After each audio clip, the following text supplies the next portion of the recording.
The story of history is the story of invasions. One group of people moving into someone else's land and taking it. One nation ends, another begins. Invasions drive history. Few Americans understand this is happening to them right now. The United States of America is being invaded. For the love of God, this is a damn invasion. Who is allowing this? They invaded our privacy. I think it's an invasion of the country. In other words, it's ending. The country you grew up in no longer exists. Soon it will be unrecognizable. No one is fighting back. Few are even acknowledging it. And the people who lead us are letting it happen. Why are our leaders letting this happen? Well, to destroy the country and to change the demographics. Who lives here determines what the country's like. This country is changing faster than you may understand. Americans are being replaced. That's not a conspiracy theory, it's a fact.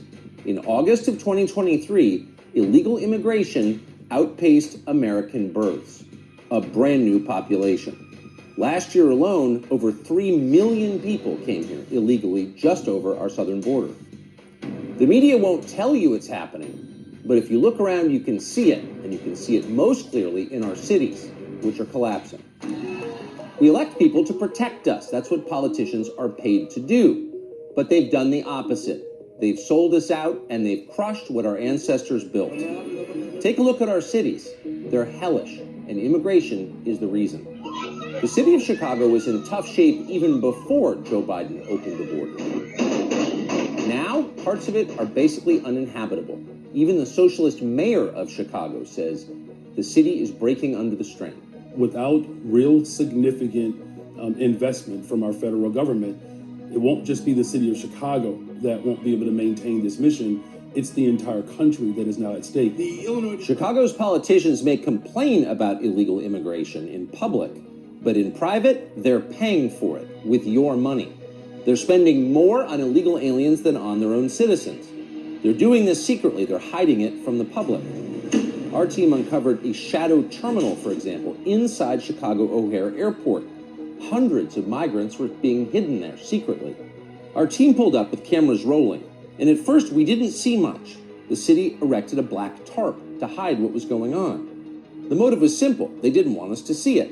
And a third-party security group paid for with your tax dollars told us that was prohibited. We weren't allowed to see. What are you doing? I want to look inside. For what? For what? They weren't local or federal law enforcement, so we ignored them. They had no authority. They were rent-a-cops. Inside, our team found more than 100 beds on the floor. The smell was overpowering, repulsive. It was filthy. But it's not just airport terminals that have been given over to people who've come here illegally from the poorest countries in the world, without permission, criminally, and yet being supported in every detail of their lives by taxpayers. No, even police stations in Chicago have been turned into refugee camps. This is new video never seen before of what's actually happening inside Chicago's police stations. Keep in mind, the people who work in those police stations are paid to protect you, but that's not what they're doing. They're running refugee camps for illegal aliens. As our cameramen approached the Chicago police precinct in the city's downtown to see what was happening inside, you see people come out, illegal aliens, shooting them the middle finger and yelling. They didn't hide their hostility.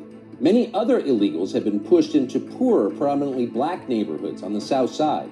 We went there. We spoke to someone who has lived on the south side of Chicago virtually his entire life. He's enraged by how the city has fallen apart under its sanctuary city policy. Andre Smith, CEO of Chicago Against Violence.